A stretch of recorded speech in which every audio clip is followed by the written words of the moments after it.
오늘 우리가 살아가는 삶의 세상, 이 세상 갈수록 복잡해져 갑니다. 저도 기계를 참 좋아하는데요.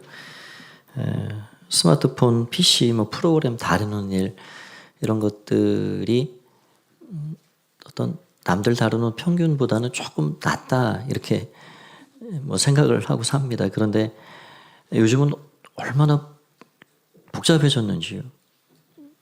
스마트폰도 그렇고 어떤 프로그램 요즘 챗GPT를 필두로 해서 여러 AI 인공지능 프로그램들이 나오는데 그런 거부터 하나하나 다루는 일이 그리 만만한 일이 아닙니다.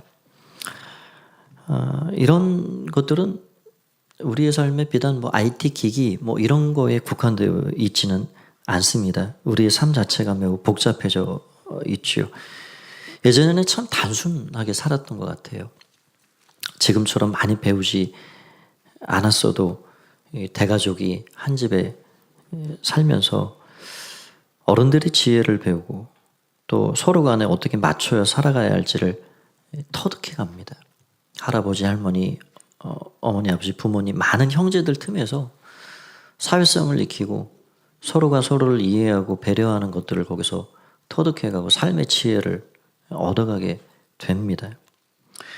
그런데 그 예전에 비해서 오늘날 우리가 살아가는 이 세상은 굉장한 정보 지식이 넘쳐납니다. 홍수처럼 넘쳐나죠. 지혜도 얼마나 이게 지혜다, 이렇게 살아야 된다 하는 것들이 얼마나 많은지 모릅니다. 그런데 그런 정보 지식 지혜가 넘쳐나는 세상임에도 불구하고 오늘 우리의 삶은 더 그 예전에 비해서 정말 진짜 지혜롭게 살고 있는가?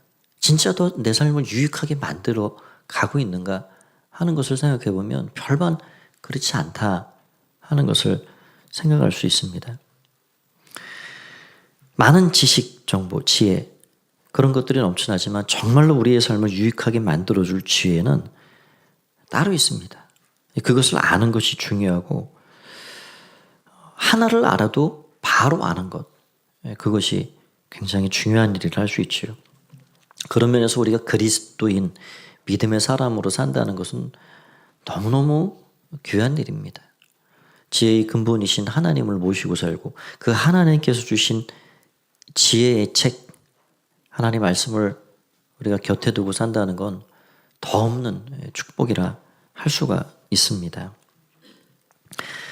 그래서 하나님께서 주신 이 지혜의 말씀을 우리가 알아가기만 하면 더 이상 우왕좌왕할 필요가 없습니다. 이랬다 저랬다 이것이 옳으냐 저것이 옳으냐 고민할 필요가 없는 거예요. 이전까지는 그냥 휩쓸려 사는 거죠. 단 내리지 않은 배처럼 파도가 치는 대로 물결 치는 대로 여기가 길이다 그러면 우르르 물려가고 아니다 이거 같다 그러면 그렇게 가고 우왕좌왕하고 어디로 갈지 모르는 온갖 지혜에 여기도 조금 저기도 조금 그렇게 살아왔지만 이제는 하나님의 말씀을 기준으로 해서 분명한 표대를 방향을 잡고 그렇게 살아갈 수가 있는 것입니다. 하나님께서는 우리가 살아가는 이 세상이 매우 복잡하고 혼란스럽고 어렵다는 사실을 잘 알고 계십니다. 그래서 하늘의 지혜를 우리에게 주시길 원하고 그 지혜를 통해서 이 세상을 넉넉히 헤쳐가고 이기는 그런 삶을 살아가기를 원하시는 것이죠. 하나님께서 그래서 우리에게 주신 세 가지 방면에 당신의 뜻과 마음을 헤아릴 수 있는 길이 있습니다. 첫 번째는 하나님 말씀입니다. 이 말씀을 우리가 읽다 보면 이 말씀 안에 온 우주와 인생과 세상, 죄와 구원, 죽음과 영생 이 모든 것들이 다 들어있습니다. 복잡한 인간관계를 어떻게 해가야 할 것인지 삶의 지혜는 무엇인지 우리가 말씀을 읽으면 거기서 우리의 눈이 열려요. 아, 이렇게 해야 되는구나. 이렇게 할 때 풀리는구나. 우리 눈이 열려요. 지각이 깨어납니다. 어떤 지각이 깨어납니까? 무엇이 옳은 건지, 무엇이 잘못된 건지, 무엇이 순간적인 건지, 무엇이 영원한 건지, 무엇이 천한 건지, 무엇이 고귀한 건지, 그런 거에 대한 분별력이 생기는 거예요. 그래서 하나님 말씀을 덜 사랑하고 묵상하고 말씀을 가까이 하는 자가 진짜 복 있는 자이다. 그렇게 이야기하고 있죠. 이 말씀은 우리에게 지혜를 줍니다. 지혜. 우리를 세상 살아갈 수 있는, 바르게 살아갈 수 있는 지혜를 줍니다. 그런데 이 말씀 안에는 우리가 살아가는 삶의 자잘한 문제들까지, 그 개인적인 문제까지 말씀해 주지는 않습니다. 예를 들어 지금 고등학생인데 대학을 어떻게 가야 되나? 내가 문과를 선택해야 되나? 이과를 선택해야 되나? 요즘은 또 학제가 바뀌어서 그런 것도 별로 없는 것 같아요. 그런 거는 성경을 아무리 12번을 읽어도 거기에 내가 문과를 가야 되나 이과를 가야 되나 그런 건 나오지 않습니다. 내가 지금 비즈니스를 하려고 하는데 떡볶이집을 해야 되나 국밥집을 해야 되나 그런 것도 찾아볼 수 없어요. 우리에게 주시는 하나님의 말씀은 하나님의 마음과 뜻, 그래서 내가 이런 걸 원한다 하는 건 그런 걸 원하는 거예요. 그런 걸 말씀해 주고 있는 겁니다. 그런 큰 틀 안에서 우리에게 주신 자유의지를 잘 사용해 살아가면 됩니다. 말씀은 변치 않고 하나님 말씀을 우리 가까이 두고 살면 됩니다. 그런데 또 다른 두 가지가 있습니다. 두 가지는 뭐냐면 다른 일을 통해 주시는 조언입니다. 누군가를 통해서 우리에게 하나님은 당신의 뜻과 마음을 알려주십니다. 저와 같은 설교자도 여러분들의 삶에는 그중 하나가 될 수 있습니다. 나보다 더 많이 깊이 생각하고 기도하고 인생을 궁구하고 그런 사람들이 지혜자로 나에게 도움을 줄 수도 있습니다. 또 다른 하나는 직접 하나님께 기도할 때 성령께서 우리에게 주시는 감동 감화를 통해 직접 말씀해 주셔요. 우리 안에 그 양심이라는 기능 안에서 성령님은 우리에게 음성을 주십니다. 감동을 주십니다. 어떤 그 마음을 우리에게 뜨거운 마음을 주시고 긍휼의 마음을 주시고 그래서 하나님의 일을 우리가 따라 살아가도록 만들어 주십니다. 그래서 오늘 본문은 그런 것들을 그럼 어떻게 분별해 가야 할까? 우리가 살아가다 보면 누군가의 조언을 통해서 또 내 안에 주시는 어떤 성령의 감동에 의해서 뭔가를 결정할 때 그게 다른 방향으로 나오는 일들을 우린 경험합니다. 어떤 것은 너무 좋은 결과들을 만들어 가요. 아, 이건 하나님이 주신 지혜구나. 감사합니다. 그런데 어떤 일들은 처음에는 좋아 보이고 화려해 보이고 다 될 것 같고 한데 결국 모든 것을 갈라놓고 깨어지게 만들고 비참하게 만들어버리는 결과를 만나는 일들도 있습니다. 그러면 그런 것들을 어떻게 분별하고 살아가야 될까? 오늘 본문은 우리가 하늘의 지혜를 어떻게 선택해야 되고 그 하늘의 지혜라는 것은 어떤 기준으로 하늘의 지혜가 나오는 것인가 하는 것을 우리에게 말씀해 주는 본문이라 할 수 있습니다. 우리가 하늘의 지혜를 통해서 복된 인생을 살아갈 수 있기 때문에 오늘 말씀 안에서 주시는 그 은혜를 여러분 잘 들어보시면 좋겠습니다. 몇 가지를 생각해 보겠습니다. 하늘의 지혜를 얻기 위해 우리가 잘 분별해야 할 첫 번째는 사람의 이중성을 경계해야 한다 하는 것입니다. 우리는 누군가로부터 조언을 들을 때 기도 중에 직접 성령의 음성을 들을 때 때마다 다른 결과를 경험하게 되는데 그 왜 그런가? 사람의 이중성 때문에 그렇습니다. 본문 10절에서 12절 말씀을 같이 한번 읽어보겠습니다. 10절에서 12절입니다. 시작. 한 입에서 찬송과 저주가 나오는도다. 내 형제들아 이것이 마땅하지 아니하니라. 샘이 한 구멍으로 어찌 단물과 쓴물을 내겠느냐. 내 형제들아 어찌 무화과 나무가 감람 열매를 포도나무가 무화과를 맺겠느냐 이와 같이 짠물이 단물을 내지 못하느니라. 야고보는 우리 인간이 가지고 있는 매우 모순된 한 가지가 있다. 그것을 지금 지적하고 있습니다. 한 입에서 찬송과 저주가 어떻게 나올 수 있느냐. 그건 마땅한 일이 아니다. 그러면서 두 가지를 예를 들고 있는데 포도나무에서 무화과 열매를 맺을 수 있느냐. 그거는 안 된다는 거예요. 또 샘에서 어떻게 단물도 나오고 쓴물도 나올 수 있느냐. 그건 상식적인 일이지요. 뭐 포도나무에서 올해는 포도 열렸다. 내년에는 뭐 무화과 열렸다. 뭐 후년에는 사과가 열렸다. 그런 일은 없지요. 주구장창 포도나무는 포도만 내는 겁니다. 우물도 마찬가지입니다. 오늘은 단물 나왔다. 내일은 쓴물 나왔다. 그런 일은 없습니다. 좋은 우물일수록 환경의 영향을 받지 않는 게 좋은 우물이죠. 날이 덥든지 차든지 홍수가 나든지 가물든지 좋은 물은 깊은 곳에서 솟아 올라오는 거기 때문에 한결같은 맛이고 한결같은 온도가 유지되는 거예요. 이게 자연의 원리고 상식적인 일인데 어떻게 우리 인간의 입이라는 것은 하나의 구멍으로 예배당에서 금방 찬송했다가 그 오랜 시간에 금방 나가다가 또 집에 들어가서 여기서 사람을 저주하는 말이 나올 수 있느냐. 금방 축복했다가 금방 정죄했다가 아니 어떻게 한 구멍에서 동시에 그런 말들이 나올 수 있느냐. 이게 이중성입니다. 그럼 저주가 뭡니까? 저주는 남을 못되게 만드는 것, 못되게 그렇게 얘기하는 겁니다. 지금은 그런 말들을 이렇게 흔하게 듣지 못하지만 그 예전 우리 할머니, 할아버지, 어르신들은 그 삶이 참 고단하잖아요.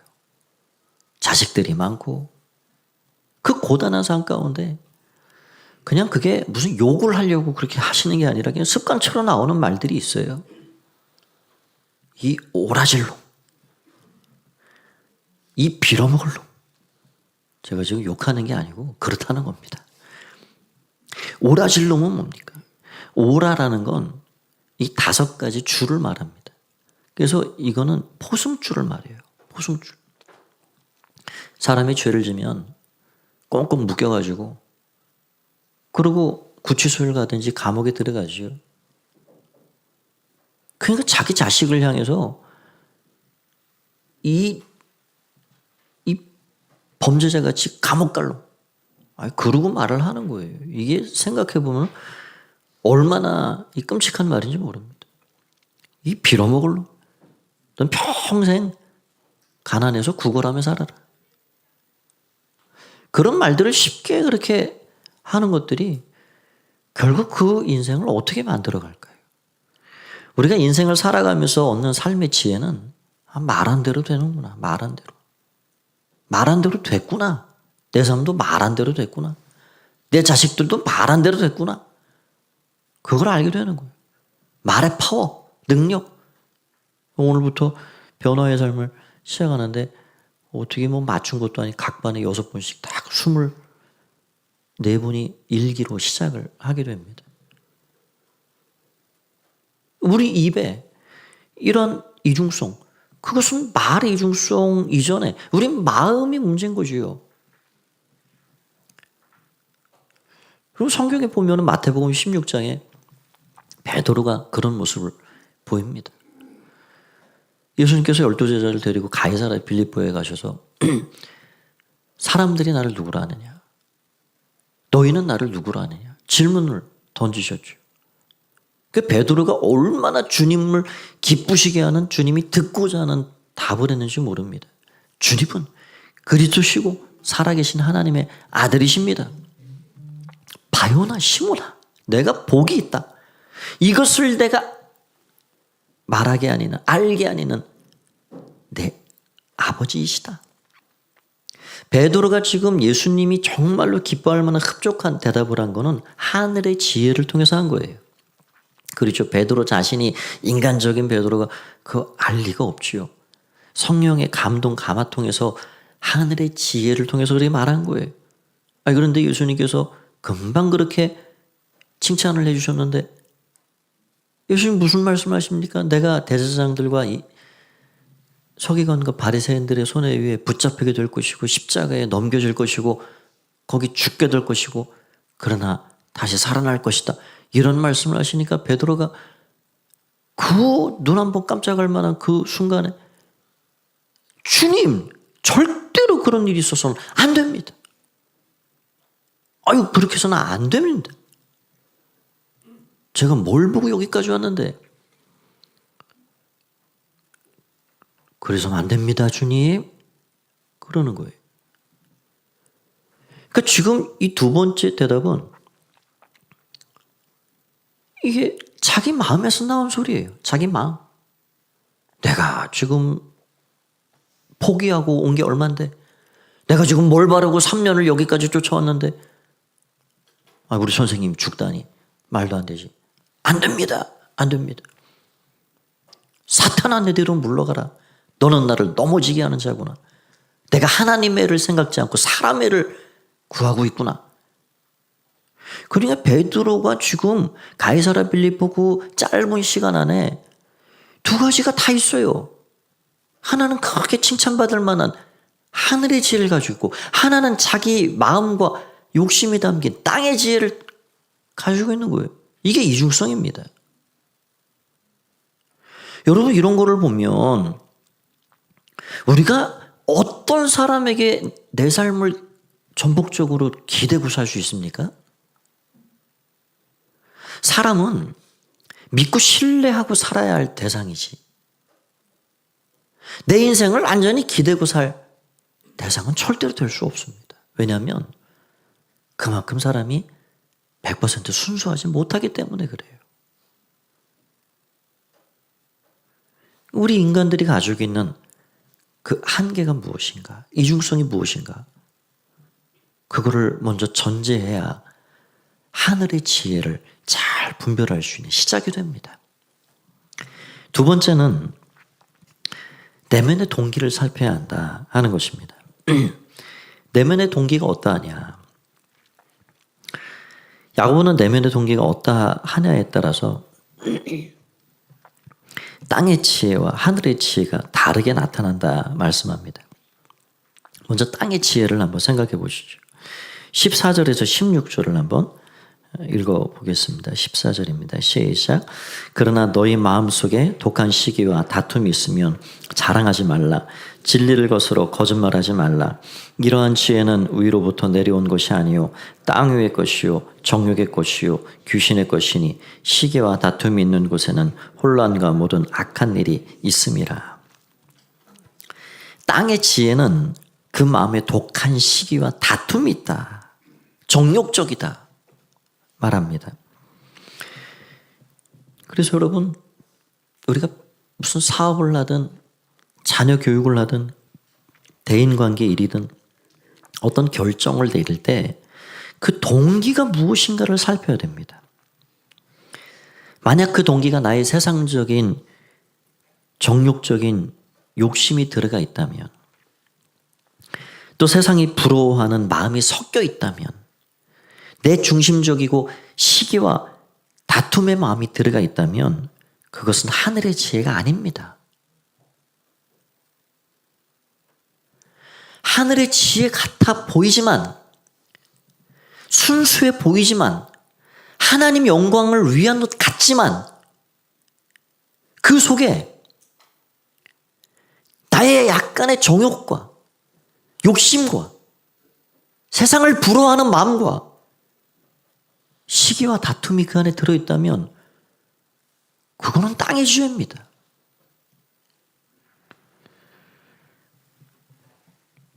이런 것들이 마음의 동기가 되어 있다면 그 일은 처음에는 화려해 보이고 뭔가 다 될 것 같고 할 수 있을 것 같고 잘 될 것 같아 보여도 시간이 가면 갈수록 혼란스러워지고, 가면 갈수록 악화되고, 갈수록 깨어지고, 갈수록 나쁜 상황으로 치닫게 됩니다.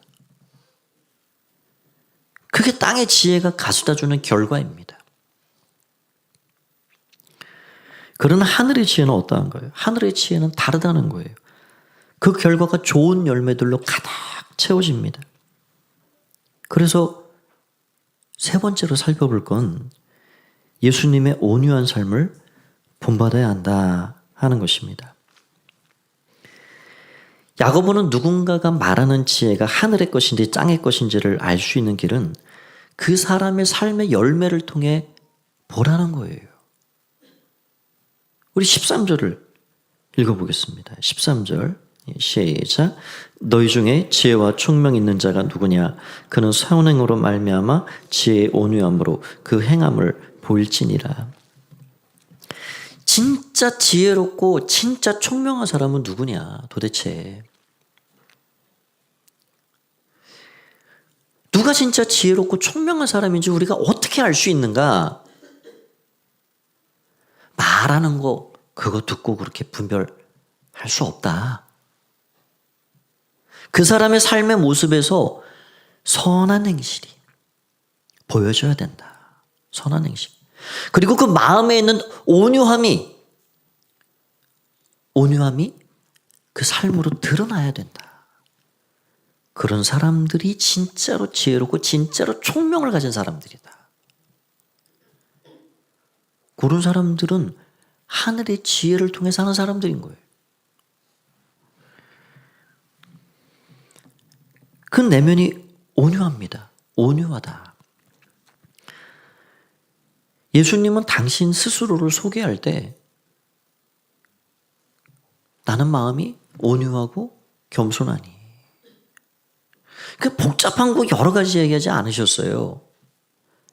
예수님 당신 자신을 셀프 소개하시거든요. 나는 마음이 온유하고 겸손하다. 그러니까 예수님이 가지고 계신 성품의 핵심 중에 핵심은 온유라는 겁니다. 그 온유가 도대체 뭘까 그러면? 남들이 끌어가는데 그냥 질질 끌려가는 게 온유가 찍소리 하지 않고 그냥 늘 뭐 꾹꾹 참고 그냥 말 한마디 하지 않고 그냥 굽신거리고 사는 게 온유인가? 아니요. 예수님의 모습을 보면 그렇게 사시지는 않으셨어요. 진짜 온유는 뭐냐? 힘이 있는데 그 힘을 쓰지 않는 게 온유입니다. 아니 쓰더라도 제대로 바르게 쓰는 것이 온유입니다.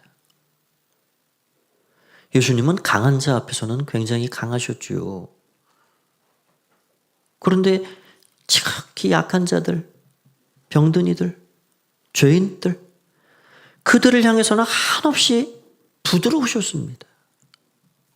가까이 가셨고 그들을 품어주셨고 예수님은 뭐든지 하실 수 있는 힘과 능력을 가지신 분이지요. 그런데 십자가에 달려 임종을 막 앞두고 계신 그 순간, 고통이 극에 달한 그 순간 사람들이 조롱을 합니다. 네가 하나님의 아들이냐? 거기서 내려와 봐라. 여러분, 예수님이 힘이 없어서 거기 죽음을 기다리고 계십니까? 당장이라도 12영을 대동하시고 당장이라도 당신의 능력을 통해서 그 앞에 있는 당신을 못 박은 이들을 쓸어버릴 수 있는 힘이 있으신 분이지요. 그러나 저와 여러분의 구원을 이루시기 위해서, 온 세상 열방의 구원을 완성하시기 위해서 누군가 죽어야 하는 대속의 제물이 되어야 하기 때문에 그 힘을 쓰지 않고 거기서 당신의 죽음을 기다리신 겁니다. 그게 온유예요. 우리가 참 까다로운 상사, 참 힘들게 하는 상사, 그 사람들을 대할 때 꼭 참고 일하는 것도 온유한 마음이지만 나보다 약한 나의 부하 직원, 때로는 내 심사를 뒤틀리게 만드는 그런 약자들에게 때로는 참아주고 안 되는 거는 설명하고 이해시켜주고 기다려주고 내 가진 힘과 권리를 다 쓰지 않는 것, 그게 온유입니다. 이런 온유함으로 자신의 삶을 선한 행실로 드러내라. 그가 바로 하늘의 지혜를 가진 자이다 라고 말하고 있는 겁니다. 여러분, 그러니 우리가 정말 그 온유하신 주님을 왜 닮아가야 되는가? 하늘의 지혜를 누리고자 한다면 그 예수님 닮아가야 되는 거예요.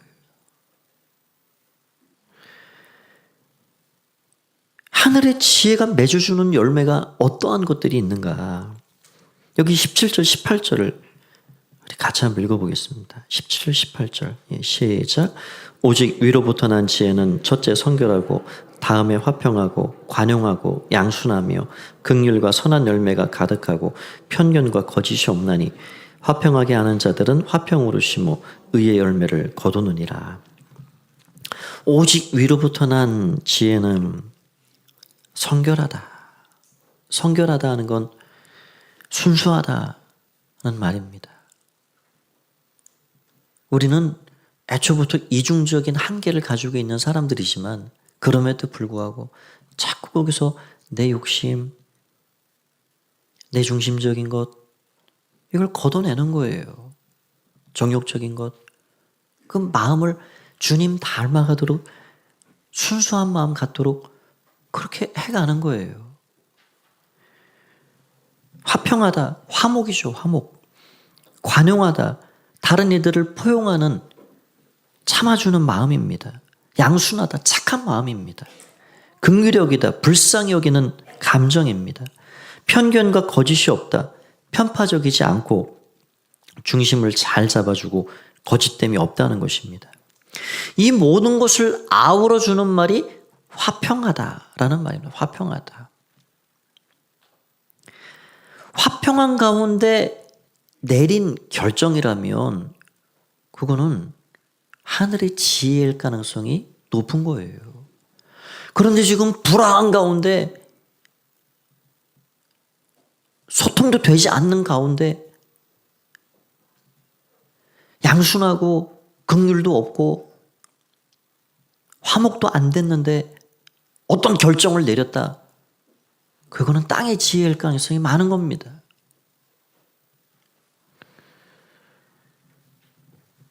여러분, 그런 사람의 삶에는 의의 열매가 가득 맺는다는 거예요. 의의 열매. 의라는 게 무엇입니까? 의는 하나님을 기쁘시게 하는 게 의입니다. 의인은 그래서 하나님을 기쁘시게 하는 사람이 의인입니다. 하나님을 기쁘시게 하는 사람으로 산다는 것, 그가 바로 하늘의 지혜를 통해 사는 사람입니다. 이 얼마나 귀한 일인지요. 그래서 땅의 지혜를 가지고 사는 사람, 하늘의 지혜를 가지고 사는 사람은 너무나도 큰 차이를 만들어내요. 저는 저와 여러분이 하늘의 지혜를 충만히 받아 누리고 사는 자들이 다 되기를 바랍니다. 이 세상의 삶이 아무리 힘들고 사면 초가가 되어도 다 꽉 막힌 것 같고 솟아날 구멍이 안 보이는 것 같아도 아니요, 그렇지 않습니다. 하나님은 길을 만드시고 하나님은 뚫린 구멍을 열어주십니다. 그것을 보는 눈이 하늘의 지혜예요. 우리를 살게 만드는, 이 거칠고 험한 세상을 넉넉히 살게 하는 지혜가 바로 하나님이 주시는 신령한 하늘의 지혜입니다. 우리 사는 날 동안 이 땅의 지혜, 불순한 동기가 섞여 있는 세상의 지혜, 깨뜨리고 혼란스럽게 만드는 정욕적인 지혜를 내려놓고 화평한 중에 의의 열매를 가득 맺는 그런 하늘의 지혜를 풍성히 누리며 사는 여러분의 삶이 되시기 바랍니다. 하나님께서는 그 지혜를 우리 모두에게 내려주시길 원하십니다. 그 지혜를 통해서 한 주간도 주와 동행하며 승리하는 복된 삶이 되시길 주님의 이름으로